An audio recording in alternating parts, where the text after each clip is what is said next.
Hello, everybody. This is Daniel. We have been sharing 6 weeks already with different colleagues from different parts of the world that have been sharing with us their experiences doing their journalistic investigations with different approaches. And today is the last session of this series of webinars, but we will have more very soon. Very nice to meet you, all of you, in these meetings, and it is great to have the experience to know about to have the chance to know about the experience of Lucy, Elfredah, and Raluca today. And I wanted to introduce my colleague Anna, that will share with you some impact objectives and from Journalism Fund. Good evening, everybody. My name is Anna Kunz. I am Daniel's colleague from Journalism Fund, and I'm very happy that today we're going to talk about waste and what happens to waste, because honestly, if we speak about impact and environmental impact, it's one of the most crucial issues that we have to be that journalists have to keep looking into, because exports of waste from the EU to non-EU countries, and Britain, now that we have to specify that it's not the EU, from the UK and the EU to other countries, especially to global south, is ever increasing. And I think just a couple of years ago, it already reached over 30 million tons. And we're, I guess, all very curious to hear how to present these stories to readers. And Lucy, I want to introduce you. Lucy Taylor is a British investigative journalist who works for BBC4 and who is also a co-founder of the Smoke Trail Productions, correct? Who produce anything from true crime podcast investigations to documentaries.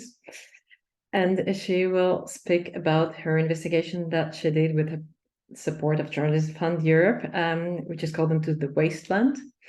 And I give the floor to you, Lucy, please. Okay, hello, everybody. First of all, just to echo what you said, thank you for hosting a webinar on waste, because I think it's one of the more unsexy environment topics, but I completely agree. It's really important. And one of the things we've really found in our work is that it's something that people never think of, at least here in the UK. We put our rubbish in the bin and then we never give it a second's thought where it's going. So I think it's really important, and there's a really interesting kind of rich theme to mine for journalists in particular. And I know some of the people in this webinar already will be investigating these kind of areas. So yeah, I think it's really important. I'll share my screen. Okay, so this is me, Lucy Taylor. As you said, I'm an environmental investigative journalist. I mostly work in the broadcast media, so mostly radio, documentaries and podcasts, narrative podcasts, also TV and some film. I previously lived and worked in Tanzania, in East Africa. That's me on the top left at the Ivory Burn in Kenya in 2016. When I was there, that's when I kind of began working in the environment sector, because it was such a big issue in that region. We covered environmental crimes and particularly the illegal wildlife trade. I also then lived in Moscow for almost 3 years. But I came back to the UK in 2020 and founded a production company with my partner. As you said, it's called Smoke Trail Productions. It's a very small company. It's just the two of us. And we work in different things. So bottom left, this is a short film that we made in Ohio about this man, an artist who uses pollution and waste products from his local rivers to make paint into art. On the bottom right, Buried, is a podcast that we made again about the waste industry and legal dumping, and Top Right is a film concept that we're developing also about illegal dumping. So in Smoke Trail Productions, we specialize in producing environmental stories, but particularly we look for stories that are not that are appeal to people who don't necessarily feel that they're interested in the environment. So audiences who aren't necessarily seeking out climate content, but they're just looking for a good story or an interesting podcast or film or whatever it is. So we look in particular for stories that have strong characters, that have a gripping, a gripping narrative arc. And then we kind of think of it like a trapdoor, that you start out thinking you're listening to one thing, and then you fall through the trapdoor and realize that actually we're teaching you something about the environment as you go along. Because if you think that that's the best way to engage audiences, particularly the kind of people that we need to engage who aren't already engaged. So that's a kind of really big ethos. So for example, when we make podcasts, often we look for something that has a sort of true crime feel. We try to tell the story in a way that another kind of true crime podcast would be, but actually we're talking about environmental crimes. And to give you a sense of what I mean, I'll play you a little bit of our project Into the Wasteland, which was the project supported by Journalism Fund. It's just the very opening of the first episode. So I hope you can hear it okay.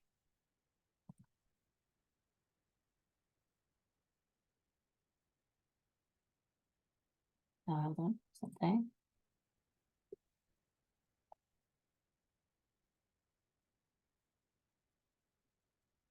Essentially, I was laying in a cut field in pools of water because it had been raining. It was freezing cold. It was a November evening. It's pitch black, the middle of the night, in the British countryside.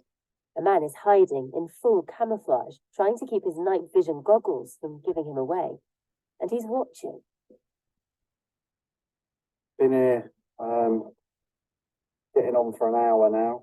I'm freezing cold. It's very dark, and I am having to lay in the mud. So just a case of waiting now. I think I can hear a lorry coming. Is this something? It's a van. I'm sure it's a van. We're going right to ground. Right to ground. Nowhere on earth to see anything. So I won't play you the whole clip, but that's how our series opened. And as you can hear, we kind of give it a sound design like true crime. I don't know if you could hear properly the man who's the kind of protagonist of this episode, but he's this kind of maverick environmental campaigner, but we keep it deliberately vague at the beginning about who he is and what he's doing. And partly to make the point that actually this is organized crime like any other. So Into the Wasteland, it was a year-long investigation. It went out as a 3-part podcast on Manga Bay, and it also went out on Deutsche Welle. So both kind of international environmental broadcast platforms. We were following the dirty trail of British waste from dustbins in England, where I am, all the way to a small town in Poland, which at the time was the country which was receiving the most waste from the UK. And it exposes a British system which is actually creaking under the weight of the millions of tons of waste that we produce every year, with illegal dumping happening with impunity, both here in the UK and abroad. In the UK, there are more than 1 million incidents of illegal dumping a year, and staggeringly, more than a fifth of UK waste passes through criminal hands. So we kind of started out looking at this, started out with this premise, and with the idea that actually people in the UK aren't really aware of this. As I said before, we think we're doing a good thing. We put our waste into our recycling bins, our authorities taking it away, and we never give it a second's thought. So we were trying to look at, well, what happens after that point. Our investigation started in the UK, and we looked at the extent that organized crime is involved in the waste industry. It is often organized criminal gangs who are doing this dumping, and it's the same gangs who are involved in other industries that you would more commonly associate with criminal gangs, like weapons and drugs and trafficking and modern slavery. But we revealed allegations that the Environment Agency in England wasn't even following up reports of illegal dumping because it was so overwhelmed, even when those reports were linked to other crimes like those I'm talking about, including modern slavery and organized crime. We also spoke to a former advisor for Interpol, who said that even that agency was underfunded and unable to respond to the rise in waste crime from the UK, because he said it has risen so much over the last, I think, kind of decade. We also then partnered with an investigative outlet in Poland called Outriders, and their journalist Eva Donnell tracked British waste to a controversial waste processing plant in the town where she was from, which was receiving recycling from a major British supermarket. And she heard allegations that this plant was operating illegally. It was storing waste in areas beyond its designated sites, and it was causing a lot of problems for the local people there. So she walked around and spoke to a lot of the people in the local area about exactly the impact that was having on the people who live there. And then finally, we went to the Netherlands and found evidence that the Netherlands is being used as a proxy for exports of British waste. So when the UK stopped shipping waste directly to Malaysia and other places which are more susceptible to illegal dumping or less regulation of the dumping, but at the same time it increased its exports to the Netherlands, which then in turn increased its exports to Malaysia. So the suggestion was that the UK waste was still being sent directly to Malaysia, but in a way that was less easy to track and to regulate. So yeah, and then I think the biggest takeaway that I would give to you, as I said to you, as many of you who are journalists who follow this field or environmental journalists in general, is how many stories there are in this area. We also have done we've since done another project called Buried, which went out on BBC Radio 4, which was an entirely different story, but also looking at organised criminal gangs and the extent to which they're involved in our waste industry. And I think it's a really rich seam of stories to mine, and there is so much there that you will be able to do and take away, not least because, as I keep saying, this isn't an isolated crime. Illegal dumping is linked to other areas of organised crime, the drugs, the weapons, the modern slavery, the trafficking. It's international organised gangs. And I think the biggest impact on audiences is to not just talk about how we regulate our waste and how we regulate our recycling and hold to account those authorities which are making a lot of money, or in some cases spending a lot of money, and in some cases making a lot of money from our waste. But actually, we're all unwittingly fueling this because of the amount of waste that we produce, and particularly here in the UK, we're one of the countries that produces the most waste. And until we get that under control, it's going to be very difficult to get rid of this crime.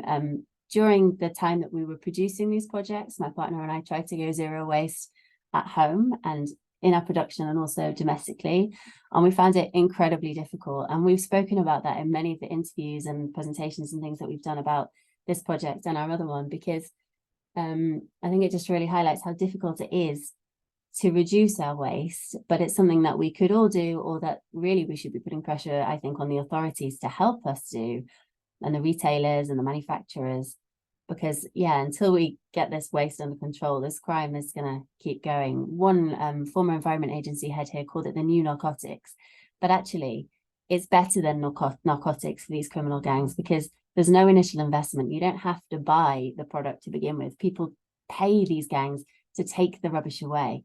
So there's so much money in this industry that we're all unwittingly part of. Yeah, thank you very much. Thank you very much, Lucy. Yeah, I mean, I like your point that, recycling is not necessarily a solution, because I looked a little bit into the topic back in Russia, actually, and, waste management and recycling are essentially super criminal topics, whichever way you look at it. So it definitely needs to be spoken about more, and I hope people will listen more to your podcast and learn about it. And yeah, some lobbying perhaps is necessary on both national and local levels for this change to be rearranged.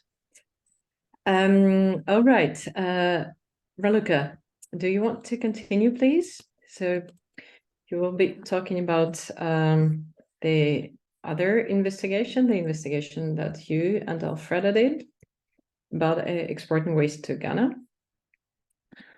And that's another market where a lot of European waste ends up.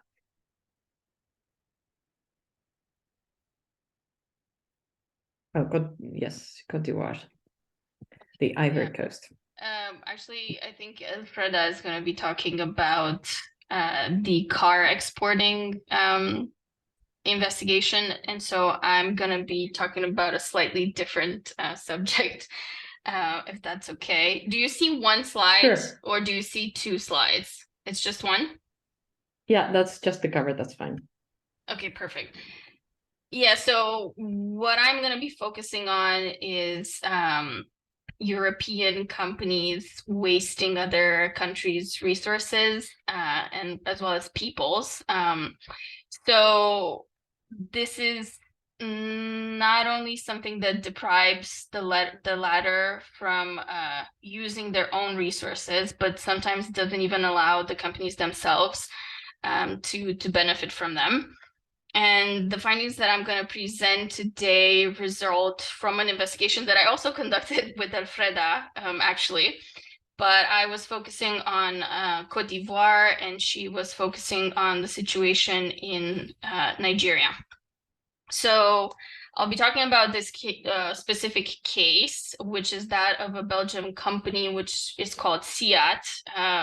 And I will be looking at its activities in Pricro, which is a commune in Côte d'Ivoire. In 2013, SIAT took over 11,000 hectares of land in Pricro from the local population in order to plant a monoculture of rubber trees. So before the company took over this land, people were using it to conduct subsistence agriculture, essentially. So the problem was that the monoculture in Pricro did not thrive at all due to an act of negligence on the part of the company, which we will see later on. But it also led to a lot of suffering for the population, which went beyond just wasting their land resources.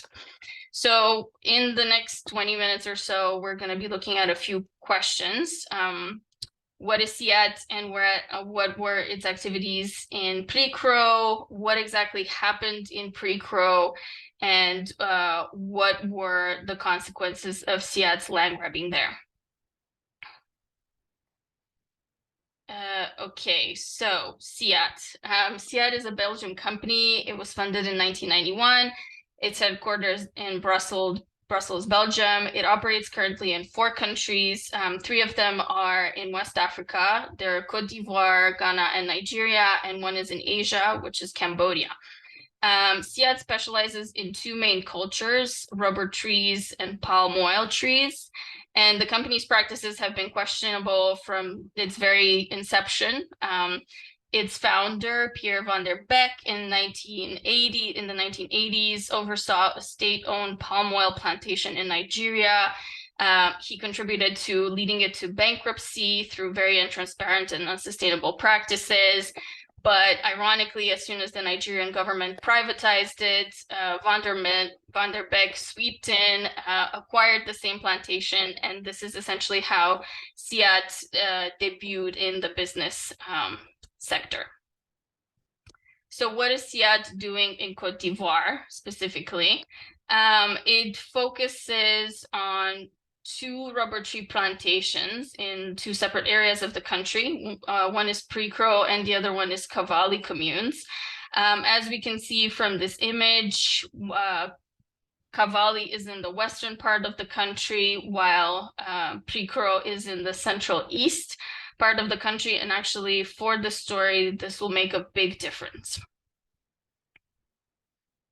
So for this investigation, I traveled to Pricro and I interviewed locals from 3 villages, Famniankro, Timbo, and Grumania. Famniankro and Grumania are actually very close by, while Timbro is a bit more distant and harder to reach. And despite this, the locals really managed to work together and to take action against the company. How did SIAT even get the land in Pricro? Well, Siad approached the Ivorian government requesting around 11,000 hectares of land for an agricultural project. And this was around 2012 in response to the National Investment Program, which the Côte d'Ivoire government was implementing at the time with the aim to create jobs and opportunities and to contribute to relaunching the economy. The government offered Siad the land in Pre-Cro, the company agreed, and they signed a framework agreement in which the company leased the land for 66 years, which is a very long time. In 2013, Siad was disembarking to Pre-Cro with its equipment and claimed the land, which the local community members alleged they were completely taken by surprise with. They claimed that they had not been informed about the company's arrival. This was particularly shocking to them because the land de facto belongs to them, in line with the 1998 customary law of Côte d'Ivoire. So the residents who are organized in the Kingdom of Andorre benefit from customary rights because they've been living in Pre-Cro since the 18th century. They arrived there from the Gold Coast, which is modern-day Ghana, and have been living there ever since, mostly conducting subsistence agriculture.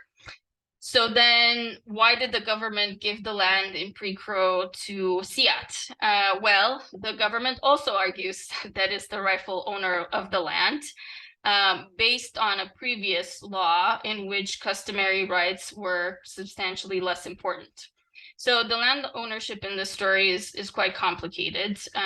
It legally actually belonged to both the government and the community at different times. I'm not going to go into the legal aspects here. I think what's important for you to know is that at this moment, the land does belong to the community. If you want to discuss more about it, we can talk a little bit more about the legal aspects in the Q&A. So Siad very quickly started to replace the local cultures, which were mostly yam, cassava, corn, with its rubber tree monoculture. It even destroyed the residents' sacred forest, which was used for religious practices to make even more space for rubber trees. But from the very beginning, it was met with a lot of opposition from the population, which started to organize a multifaceted form of protest. So in the beginning, they were organizing physical in-person protests. One of the largest ones took place in 2013, but at the time, the gendarmerie, which is a military force, intervened against the population. The gendarmes fired at the protesters. They killed 2 people. They imprisoned over 60 community members, including the king and his counselors, and they held them in prison for several months. Another young man was actually beaten to death by the guards. So there were 3 deaths just in one protest. All those that were killed in the 2015 protests were actually young men, and I spoke to 2 of their parents. They were the eldest sons who had just started supporting their parents and their broader family. And one of them you can see in the image, Kotalama, who's wearing the yellow dress. He actually buried his boy in his courtyard so he can keep him close to the family and keep his memory alive.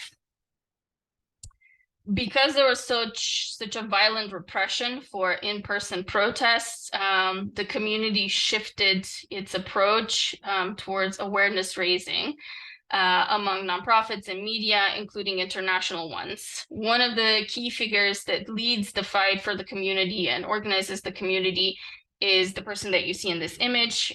His name is Sinan Ouattara. He is the spokesperson of the King of Andorre. And he's really a driving force for all of the opposition against Siad. He not only mobilizes the population, but he contacts the press, the government, nonprofits working in the country, such as Amnesty International, but also international bodies as well, working abroad. And he has a very impressive dossier of all the documents that could support their fight. in 2022, with the backing of a few European nonprofits, actually, he traveled to Europe, to Brussels, to deliver a letter to current CEO, Jan van Eekeren. He was accompanied by other representatives from the countries in which SIAD has land grabbed, Cote d'Ivoire, Ghana, and Nigeria. They failed to secure a meeting with the CEO, but handed over the letter, and he acknowledged and promised to respond to it. To his credit, he actually did visit the country. So he didn't respond via letter, but he actually went to the 3 countries. He started with Nigeria at the end of 2022, and he went to Cote d'Ivoire in early 2023. He didn't travel to either Prikro or Cavalli, but he asked the representatives to come and meet him, of the communities, the representatives of the community, to come and meet him in Abidjan. And then he officially announced to Sinan and other representatives from Prikro that the plantation in Prikro would cease its activities and the company would retreat. The question is why? And that's because the company, when they took over the land that was proposed by the government, didn't do what it should have, which is conduct a feasibility study that could have testified that the land was actually favorable for planting rubber trees. In fact, the land in central eastern Cote d'Ivoire is not. Rubber trees actually prefer heavier, more abundant rains, nutritious soils, which is the case of the other plantation that SIAD has in Cavalli. What this ultimately meant is that after 5 years, which is normally when rubber trees start producing, the Prikro plantation didn't have much to offer to the company. So they started withdrawing the equipment and the workers, but that also meant for the company, it wasted 5 years of resources and efforts, which could have provided it more yield, even if it had focused just on the other plantation in Cavalli. The local population had noticed that the activities had reduced, but the plantation in Prikro still remained very clearly delimited. There were staff still protecting the plantation. So only at the meeting with SIAD did they understand fully what was going on at the Prikro plantation. And you would think that Van Eekeren's announcement would be good news for the population, but the land continues to be under the 66-year lease, still benefiting SIAD. So this means that the local population's land continues to be sequestered. And even if they do get their land back, it will need to heal and recover in order for it to be usable again. Monocultures usually deprive the land of their nutrients. The company also used a lot of chemical fertilizers, hoping to make the plantation work. So this produced even worse outcomes for the soil, the quality of the soil in Prikro. This ultimately translates into many more years of food uncertainty for the local population. The company also, as I was mentioning, cleared the sacred forest, and that wasn't just used for religious purposes. Actually, people used to also gather wild snails there, for instance, which were sold for about 20 euros each. So they had the forest served as a food source as well. Part of the problem was the company also never conducted a full environmental impact assessment, which is actually a legal obligation in Cote d'Ivoire. And this is something that I learned talking to the director of the Rural Fund, who didn't explain why the company was allowed to operate despite not having conducted an environmental impact assessment. But also this essentially doesn't allow us to assess the full environmental outcomes of the company's actions on the long term. So this is a quote from Sinan, who you've already seen. And this essentially says that for the locals, Siad's takeover didn't just have an impact on the land quality, but also contributed to damaging some of the community values. One of the ways in which it did so is by contributing to a fundamental shift in the relationship of the community with the land through this idea of private versus collective ownership of the land. So as you can see from this quote, for Sinan, the land shouldn't be divided. And with private ownership, what it essentially means is that the land can be divided and sold at any time for people who need funds. So for now, the community in Pre-Crow has not managed to re-secure their lands, and it's not clear what will happen in the future. When the CEO visited of Siat, they asked him to urge the government to return their lands, but he didn't make any promises in that sense. So the community continues to fight, that I'm sure of. So this is one of the women who are actually, she wasn't partaking in the protests directly, but she was supporting the protests in 2013 and 2015. She was taken to the gendarmerie and she was beaten until she bled from her mouth and eyes. I'll play you a clip shortly. This is not translated, but I will have the explanation afterwards.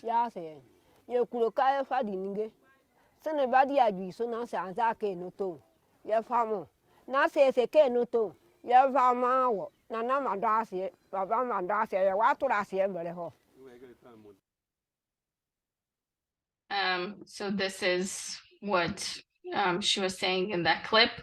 We want our lands for our cultures, to feed and to nourish ourselves. If there's someone who comes and says that they want to work alongside us, not to buy our lands, but work with us, that is not a problem. We will work with them. But if they arrive wanting to buy and thinking we would sell, we will not accept. Our grandparents and our parents did not sell, we will also not sell. Thank you. Questions?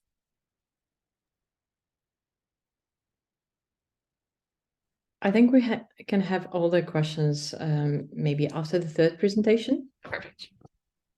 If that's all right, Elfredah? Anyone could type them in the chat for now. So if you're afraid, you'd forget them. But Yes. ask them later. Elfredah? Yes, I want to share my screen. If you guys, can you all see my screen? Yes. Now. Hello. Good. Okay, so I'm Elfredah Kevin-Alerechi. I'm a freelance investigative journalist. I cover more of environmental, climate issues such as land grabbing, deforestation, amongst others. I'm from Nigeria, but currently I reside in London. So I'll be discussing within 10 to 15 minutes. I'll be discussing about the impact of European use product in Africa. And so far, I've produced two important stories that I did one with Raluca that has to do, as you can see on the screen, the one that has to do with imported with EU standard but rejected overseas, West Africans' problem with foreign used cars and spare parts. So I did our investigation with Raluca. And the other one is second-hand clothes from UK causing pollution in Nigeria and Ghana. I did that one with two other colleagues, one in UK and my friend in Ghana.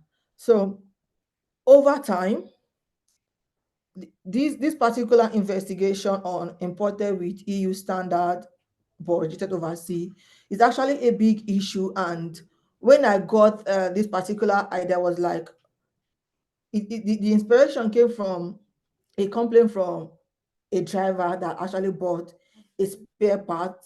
It has to do with talking about gears, something like that. So if you use product, most of these people in Nigeria, some of them, it's not like they don't have money, but they prefer to buy used product, imported product, because they feel that since it's coming from overseas, is better than the new one that they bring from China. So because it's coming from European countries, so they feel that it's better. So they like buying it. You'll be surprised that sometimes the amount you buy, some of the goods you buy, and they've even tested it, that some of the goods that they've bought or the spare part they have actually purchased is even better. The used spare part is even better and lasts longer than the new one. So because they've tested it, they decided to go for this product, and most of them are successful. But there's a problem which has to do with, which is similar to the second-hand clothes from UK. At first, before I went to you, I've already put this story before I located to UK. So it was when I went to the UK that I now understood better about how these clothes comes about. So most of these second-hand clothes, because some people or some residents or some citizens, residents in the UK, they give their clothes out. It might be used or unused to charities. Now, most of these charity, they bring it back to Africa to sell their clothes. And sometimes I've been in a charity shops where I've seen where some of the clothes are actually not good. It's not like they cannot be used, but if you're buying it in the way Nigerians are selling it, it's not worth it. So these are the scenarios, these are the things that comes together.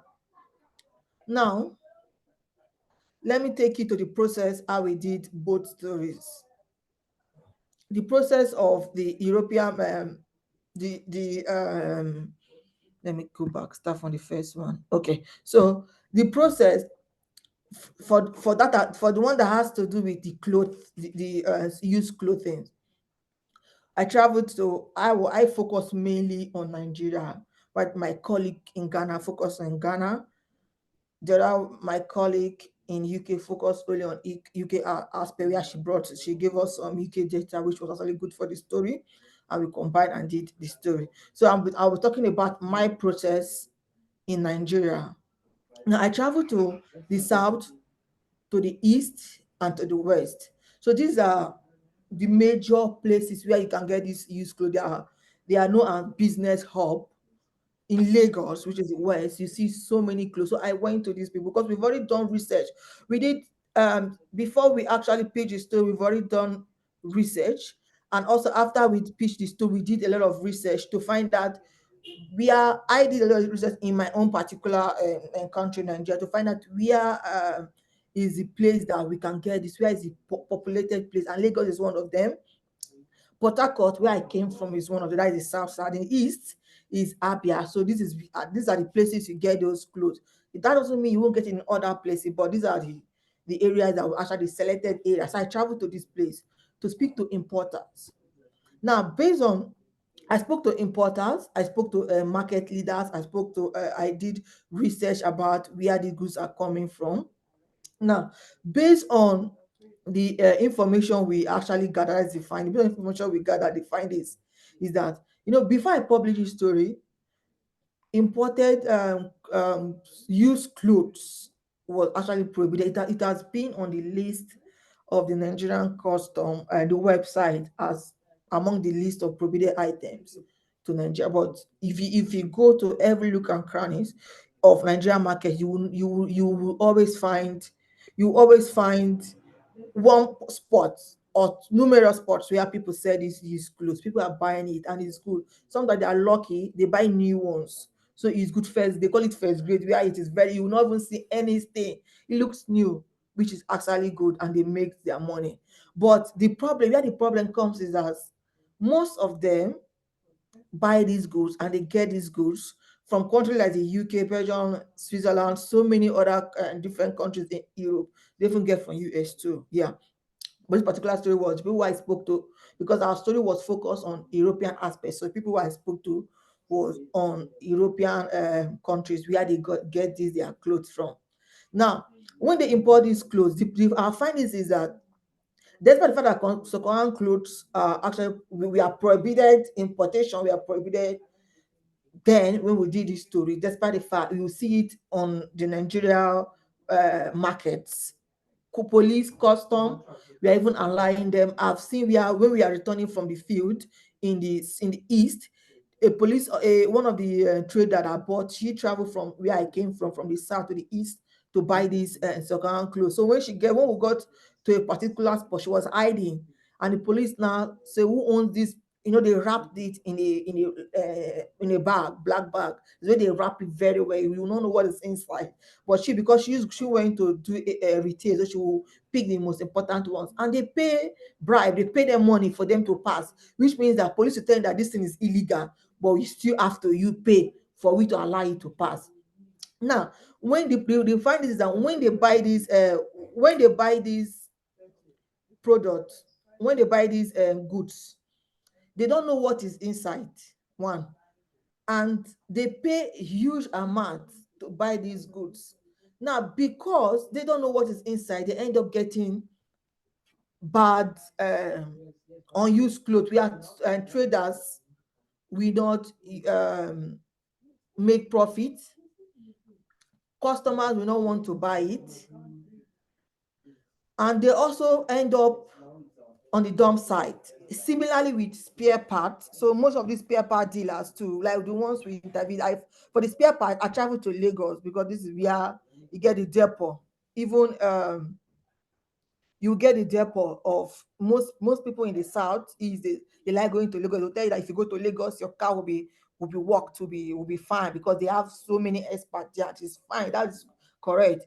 So most people of this, so I decided to go to Lagos to meet them, to find out where they actually get this their product, and they confirmed. They said they some get it from Belgium.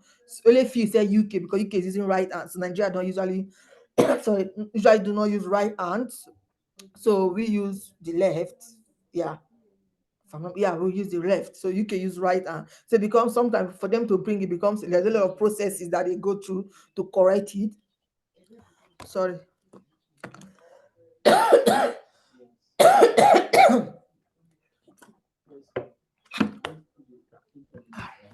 Sorry. So there's a lot of processes that I see my screen now. Can I see my screen now? Yes, yeah. Okay. So there are a lot of processes that, I'm sorry for the cough. There are a lot of processes that actually goes through for them to bring it down to the right hand. So most of the people I spoke with, unlike the close, they didn't mention UK, so they mentioned all the European countries. Now, their issue is similar to the used clothes imported from the UK. Their issue was that, just like the used clothes, where you don't see what you buy, you only bring it, you pay money, you just order. Sometimes some of them order online too. You pay money and you bring it. Only when you open the clothes, then you will not know whether you have bought a good market or a bad market. For the spare part dealers, car spare part dealers, what they do is that, according to the people I spoke with, I've not purchased car before, so I've not gone to the port to buy used car, so I won't know. So according to the people I spoke with, so what they told me is that they have people from different places, from different UK countries, European countries rather, sorry, where they pay their money to. They just tell them what they need and they bring it to them. But the problem is that because they don't expect from overseas there, they only got to know when the goods have arrived. Sometimes it happens when they have even given sold the goods to customers. Customer will end up bringing the goods. So that is when they will now know that, oh, the engine and the other parts that they bought was actually is not good. They don't get refund. It's also a lot. They don't get refund. According to what he told me, they don't get refund. Now, if you look at my story in the previous slide, you see where they dump it. They end up dumping them in a particular, they have a particular spot where they dump them. Similarly with the used clothes, when they are not used again, they don't buy them. They dump them and they burn them, which cause environmental pollution, air pollution. Now, the impact of these European used products that are coming to Africa, or to Nigeria, rather, I'm talking about Nigeria, coming to Nigeria. We have economic impact, we have the environmental impact.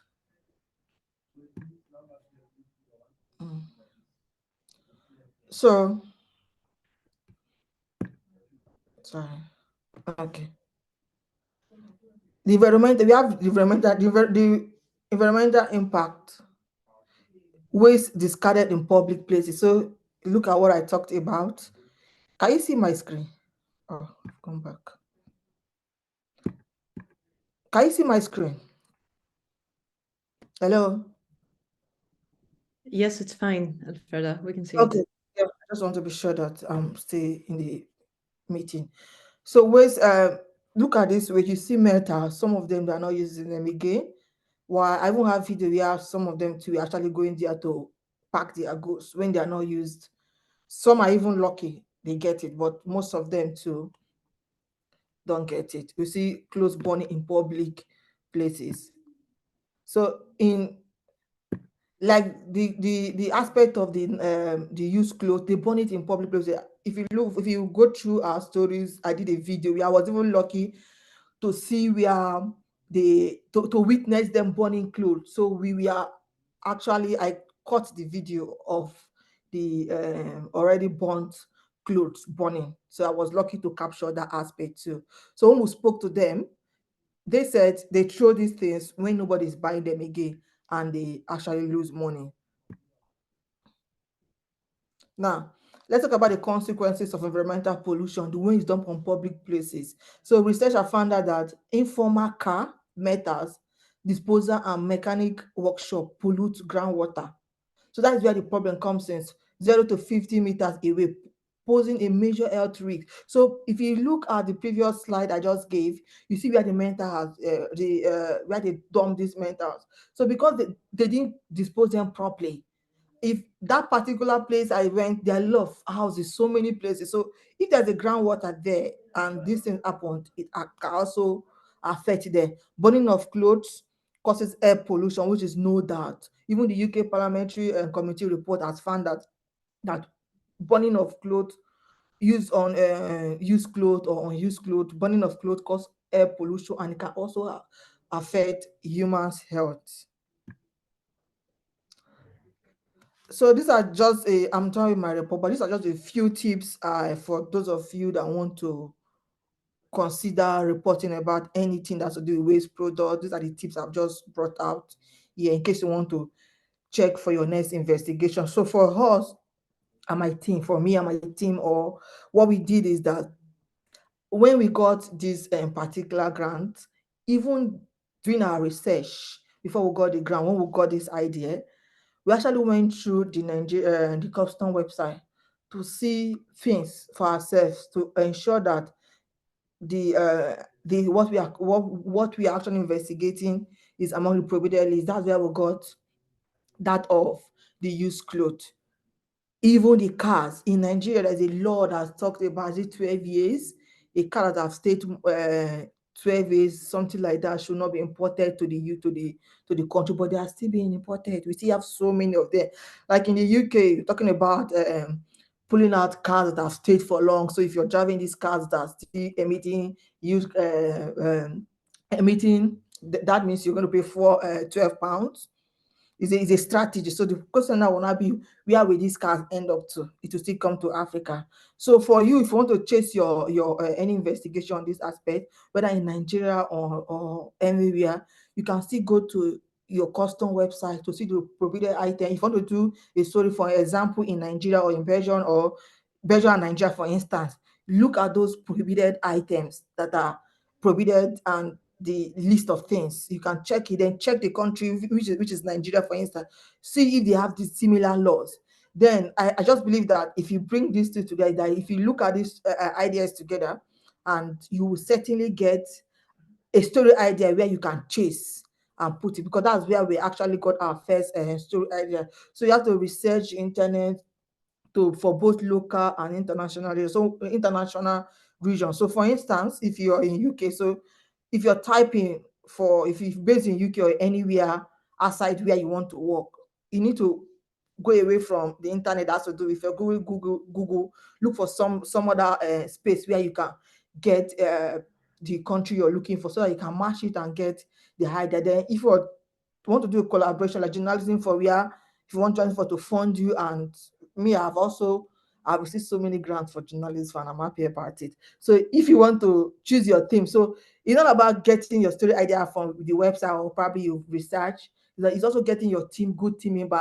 I'm very excited about the team members I've worked with up till now. They've always pushed. I always push you to get the best out of it. So if you don't get a good team members that will be able to push you to bring something out, and when it's time for the deadline, you may end up not even getting your story, or probably even if you get the pitch idea and you pitch to journalism for whoever, you might end up not even giving not even coming out to say you want to publish or do anything, because you have people who are not even ready to publish. Everybody is just too busy.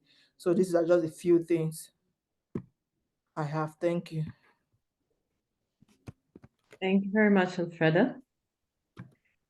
So now it's time to ask questions. I don't see anything on the chat, so please just raise your hand or even maybe speak straight away.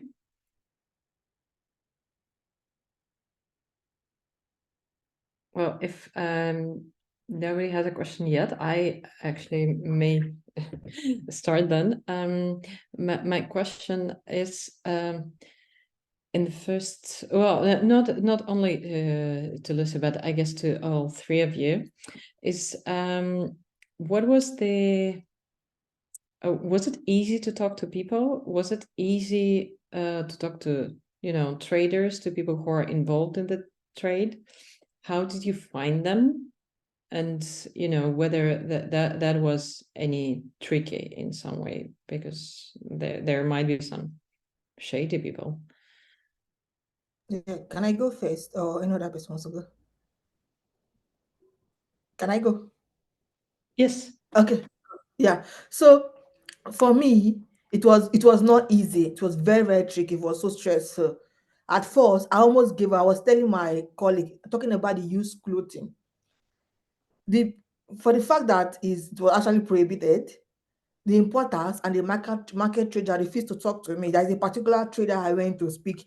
You know, we go to this market, we are not part of the traders. We look for those in charge that want to talk. Even if community, look for the elders, the people, the leaders.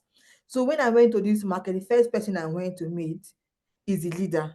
That, please, I'm a journalist, I want to talk to you. I don't speak their language, but I want to talk to you about this issue. I just make it plain, not like telling about prohibited items. I just say, okay, I'm doing a story about second-hand clothes, how the market, the business is going with it, people. I know what I want, because I know if you start talking, I know what I want already. He said he will not talk to me. Why? Because according to him, he said, Madam, he just speak the normal local parlance. I'll just translate to him. He said, you know that this story you're coming to, this prohibited. It's not our business is not accepted by the government. So I cannot talk to you. Go and meet another person to talk to you. I was so frustrated. Anyway, I go to they refuse to talk to me. I'll just tell them myself, say, God, please, how will I do this story now? What will I do now if I don't? Because these are my focus area. These are the areas I need. These are the people I need to talk to me to make my story great. So I was, and then I chatted my team member that, see, it's like this story that I came here might not work. Or they're not talking to me. He said, are you sure? He was telling me, are you sure they're not talking to you? He said, are you sure you not look for another place? This is the main place. If I don't get it here, the main Lagos, I might not even get it there. So my fixer that I went to, I said, let us go inside. We went, a trader that took me. I've not been to that place before. We went inside, away from that place. It was then, and I said, okay, I want to buy things for my children. That's what I want to buy for my children, but I'm a journalist, so really want to talk to me. She said, what do you want to talk about? That's when I got his first person. She's in the video. She's not on the story, but she's on the video. That's the first person that spoke to me. I was very happy. I said, okay, that means the road has opened. So I was happy. I moved. I spoke to 3%. I was so happy. I said, okay, the rest refused to speak. I said, I've gotten 3 in this market. The other place I still need to get, so it's better. But I still need importers. I was asking, and I asked, where can I see importers of this clothes? These traders are not the ones importing these goods. They buy. So where can I see importers? They say, go inside the market. So I went inside. It was not risky because it's a marketplace. People are still going there. It's a normal story. So people are still going there. So I went inside and told the man that I'm a journalist, I'm doing a story, that this, I told him plain that I know this your product is actually illegal, but what I'm just wondering how you people are managing. Yeah, because if you don't bring this clothes, people like me and other people who like to buy used clothes from you might not get. He said it's true. That is how he now told me. how he got how he actually gets his product. But he said, if you don't, you have to keep me as anonymous. I said, okay, that's the agreement. I'm not going to mention your name. Not say that's the only person I got as an importer. Going to Lagos too. Lagos at first, I thought it would be very difficult, because that's where I wouldn't thought it would be difficult. And my sister said, don't worry, let's go and meet the leader. My sister understand their language. So because I don't understand their language, so because this place I went to, the people I spoke to, so when they see you speak their language, they are born to talk to you. So my sister, I told him what I want, and immediately he got there, I started speaking their language, telling them this is how it should be, this is what I want to do. If he say, okay, that I should go to the market. If not, I won't have had anybody, even those used clothes, that those burnt things I saw, I wouldn't have seen it. He said, go to the market, go and see if you can interview people, so that the government will come and help us. I didn't say I want to use what did they call it, whatever. It was when I've gotten all the information, I came back and told him that trader said they are burning clothes. Is it true? Like they are burning materials on used clothes. He debunked it, because he knows the implication of burning clothes. The government doesn't like it for you to burn in an open field. So that one was an issue, but it was easier. This particular used clothes, imported clothes was actually an issue to get people to talk to. It's not like the other or any other story. But the good aspect of it is that I finally got person, and that one has to do with the used clothes. At first, it was an issue at first when we entered the market to talk to. But what saved me was because of my surname. So most of the people in the market it was same fixer I use. He's familiar with those terrain. So most of the people in the market was not understand. They don't understand what my fixer speaks, because they're not in the Zealand. But my surname, which is my husband's name, also speaks already for me. So I just introduced myself. This is what I am. That I'm your sister. That is what I want to do. And they said, go and talk to our chairman. And I went to the chairman, and the chairman said, okay, carry her. They sent another person to follow us, because that's how the market is. If you don't go to take permission, you will not talk to anybody. It's not like we go to community, we are community person where you can just sneak and go and get report. No, this one, if you don't go, nobody is talking to you, because we carried camera. What are you coming with camera to do? So that one was a bit easier for me and better.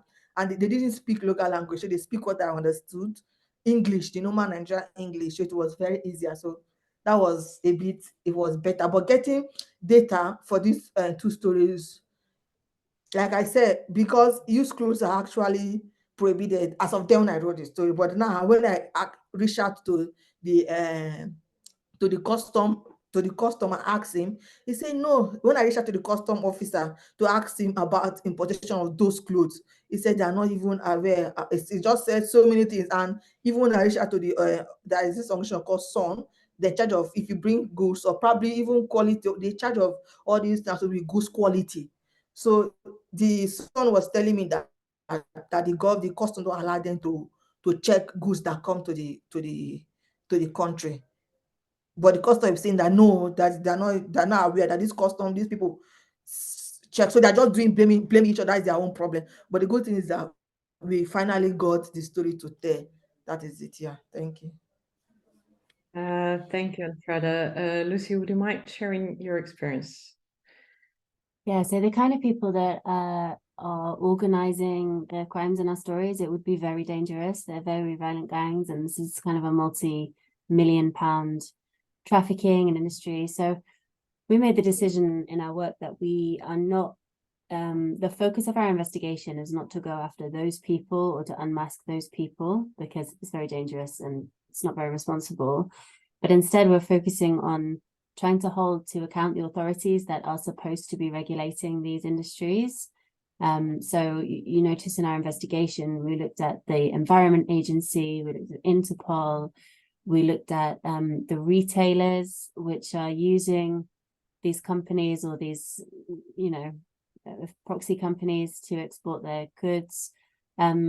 Because ultimately we feel that that's probably where it's going to make the most difference as well, to hold those people to account, rather than, if you could unmask the kingpin of one of these criminal gangs and stop that particular gang, it's such a lucrative way of life that there's always going to be other people step into that breach and take it on, and it's very violent. So we haven't, every so often we talk about going to try to go to one of these sites and confront people. And so far, every time we've decided against it, because even though we know where they are, we know there are some kind of around us on our doorstep, but it's very dangerous to go to even an illegal dump site, even in the UK, because the people who ultimately run those sites are the ones who are operating, in some cases internationally, or at least nationally here. And they're very, like I say, they're very violent people. So that's been the focus of what we do. And in terms of the rest of the waste industry, we've had mixed reaction. At first, I think the people that we spoke to, even on the legitimate side of the industry, were very nervous about what we were doing. And they felt that maybe they were going to be drawn into that in some way or blamed for it.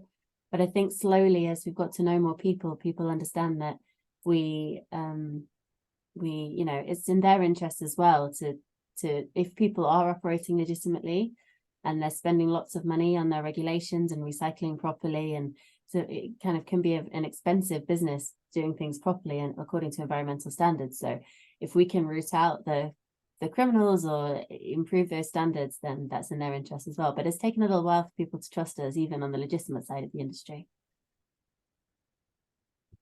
Okay, thank you. I see Mike has raised his hand. Mike, was that also you writing on the chat, right? Okay, right, yeah. Okay, so my name is Mike Anani, and I work as an environmental journalist in Ghana. And over the years, I have been investigating the illegal exportation of electronic waste from the UK and other developed countries to Ghana. I have been investigating the issue of textile waste, or fashion waste, if you like. And of course, the implications for marine life here in Ghana. And I'm talking about fisheries, the marine ecosystem, biodiversity, including the livelihoods of fisherfolk, is so grave. You know, on a daily basis, I come across loads and loads of fashion waste from Zara, H&M, I mean, you name it, all the major brands. I find their clothing in the sea. Lots and lots of it. Now, what I would want to find out from...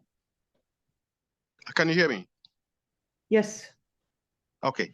What I would want to find out from Elfredah is whether she's been able to visit some of the sorting centers in the UK. I mean, now that she is in the UK, because I find it difficult to believe that Zara, H&M, and all these major fashion houses would send clothing that cannot be worn or that cannot be sold to Ghana, a poor developing country that does not have the capacity to properly recycle, this kind of waste. So eventually, these products would end up in the sea. And I believe a lot of the problem would come from these sorting centers. I mean, how they put the waste in these bales and send them to Ghana. So Elfredah, that's for you. Yeah, thanks, Mike. So for me, thank you for this question. I've not actually visited any area, but now that you have mentioned it, probably after this meeting, we can discuss. If you want to do a story about it, you and I can discuss, then we'll see how we can chase it. But let me talk about what I noticed. For our story, we noticed WICOS. They mentioned WICOS as one of the customer where they get their goods. And WICOS is among, we emailed them, but they didn't respond to us to find out that is it true that they are bringing unused or clothes that cannot be worn, which is actually causing pollution in Nigeria waters and also in every African areas. They didn't respond. But going away from that, what I've also noticed is that some of these clothes that comes to Africa, our Africa, they are not actually coming directly from the company that produce these clothes. Most of them, they come from individual. Somebody like me, for instance, who is staying in the UK, I might decide to wear this particular cloth I'm wearing, or this pullover, or this cardigan, give it out to a charity to sell it, or just give it either for free or maybe just to make small money to help people. They will, and sometimes these clothes are not even to sell it. Sometimes just to even give to people who don't have clothes. Now they will not bring it down to Africa and sell it. That's why most times you will see that most of the clothes cannot be used. Traders are losing money. Government is losing taxes. When these traders can't make money, they can't even pay their taxes. Customers are not even coming. So you affect their livelihood. So that is my own thought about this issue. Yeah. Thank you. Thank you. And I think it would be great if you could maybe starting with Raluca, who didn't speak yet now, answer the two questions which were on the chat. What was the biggest challenge that you faced? How unsafe it was, or whether you felt unsafe at all during the investigation? And yeah, well, the second part is for Lucy. Yes, thank you for that question. So in my particular case, it wasn't as unsafe as it could have been had the company been, so had SIAD been very actively still been involved in PRICRO. They were still keeping a close eye on the plantation, which was not accessible for visits. So that was not within my reach at the time. But I know that, for instance, if I were to go to Cavalli, it would have been much more unsafe. I would have probably been followed more closely by the agents of the of SIAD. Of the company. Yes, exactly. So I was lucky in that sense. And SIAD refused to engage. So both in Côte d'Ivoire and in Belgium, I tried to get in touch with the CEO. I tried to get in touch with the communications agent. They didn't want to comment on what they were doing, which is quite interesting. Yeah. Thank you. Elfredah, and for you, what did you feel? Was it unsafe? Or generally whether you find this an unsafe topic and you think, or you can advise on some precautions that other journalists can take? Okay, the journey, like taking the journey from my place to that place by road and by flight, I don't think it was unsafe. I won't say it was unsafe. It was actually fine because I was not going to like in the depot where probably are doing illegal stuff that is too this when I mean too illegal, something that they even do secretly, even though these clothes or these spare parts are actually some of the things that they are bringing are prohibited, but they still have where they even pay taxes. So it was not an issue for me. It was very, very cool. But another thing that just struck my mind, I'm just thinking, is that probably maybe because I understood the terrain, I was very careful with my things. Like the market I went, they said you can just stand there, your phone will be in your hand, but you will not see it again. So I was very skeptical about my goods, about the things I went there with, everything. But that story was not as unsafe as other ones I've done. Yeah. All right, thank you, Elfredah. Yes, so Lucy, there was a question for you. You know, given that Buried was a mass media broadcast, did you think it could trigger any undesired reaction, you know, in terms of your safety? Yeah, we were very worried about that, but actually it didn't. We had a really positive reaction.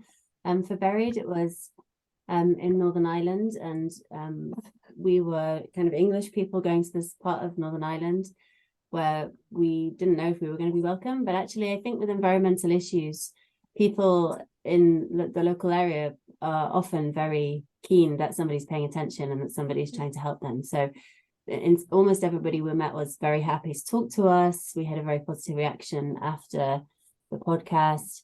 And the same for this one here. I mean, we didn't travel to Poland for Into the Wasteland because we were partnering with the Polish journalist, but I think she also had a very positive reaction from the people in the town because, you know, it's an issue that people hadn't paid attention to, but for people who live in this local area, it's having a big impact on them.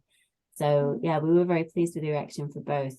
In terms of whether it's more difficult to have a kind of mainstream, you know, bigger audience, I think the biggest thing for us was making sure that everything is definitely true and standing up the story, and then the kind of legal issues of making sure that it's absolutely watertight. Those are probably the biggest challenges for us. Thank you very much, Lucy. Well, unless anybody else has a question now, another one, I think we can close the discussion. Thank you so much, Elfredah, Lucy, and Raluca, for presenting your work and answering these questions. And I hope everybody enjoyed this discussion.